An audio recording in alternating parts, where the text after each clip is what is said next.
What happens when neighborhood power goes too far? A simple rule turns into a nightmare. A homeowner is fined for shocking reasons. Neighbors take sides. Secrets are revealed. Friendships break. Families cry. Police get involved. Courtrooms shake. And by the end, the whole neighborhood will never be the same. Maplewood Heights looked like the perfect neighborhood. Beautiful lawns, white fences, smiling faces. But behind those smiles, there was tension. The Homeowners Association, led by President Linda Carter, ruled the community with strict rules. No loud music, no unapproved paint colors, no parking overnight on the street. At first, people followed the rules, but slowly, whispers began. People felt the HOA was becoming too powerful. And then, the fight began. It all started with Michael Johnson. Michael was a teacher, a quiet man who had lived in Maplewood for 7 years. One morning, he received a letter from the HOA. It said he was being fined $500.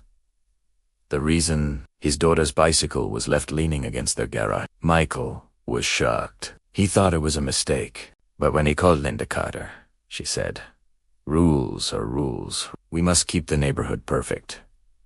Michael refused to pay. He said, "This is unfair. A bicycle is not a crime." But the HOA doubled the fine. Soon, they threatened legal action. Neighbors began to talk. Some sided with Linda, saying rules kept the neighborhood safe. Others supported Micah, saying the HOA had gone too far. Things grew worse when Michael discovered something shocking. Linda herself had broken rules. She had built a private deck in her backyard without HOA approval. She had also used HOA funds for special projects that only benefited her street. Michael gathered evidence. Pictures, documents, witnesses. And he shared them at the next HOA meeting. The room exploded. "People!" shouted. Some called Linda a hypocrite. Others said Michael was stirring trouble. One neighbor, Mrs. Parker, cried, "We trusted you, Linda. You betrayed us." Linda defended herself. She claimed everything was for the good of the community. But her voice shook. She was losing control. The fight reached the highest point when Linda called the police on Michael. She claimed he was harassing her. But when officers arrived, they found no evidence. Instead, Michael handed them a folder filled with proof of Linda's misuse of power. The case went to small claims court. The courtroom was packed. Neighbors filled every seat. Some wanted Linda punished. Some wanted Michael's side. Michael spoke with calm strength. "I love my neighborhood. I follow the rules. But rules should be fair. No one is above them, not even the HOA president." Linda looked pale. The judge reviewed the evidence, her secret spending, her unapproved deck, her unfair fines. The judge's gavel hit the desk.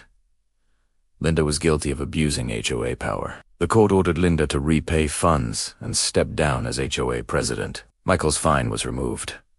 But the damage was done. The neighborhood was divided. Some families moved away. Autres stagiaires, but trust was broken. As Michael walked out of court, a reporter asked him, "Do you feel like you won?" Michael paused. "I didn't win," he said softly. "The neighborhood lost." And that was true, because sometimes the biggest fights don't happen in wars or politics. They happen right at home, in quiet neighborhoods where power can go too far.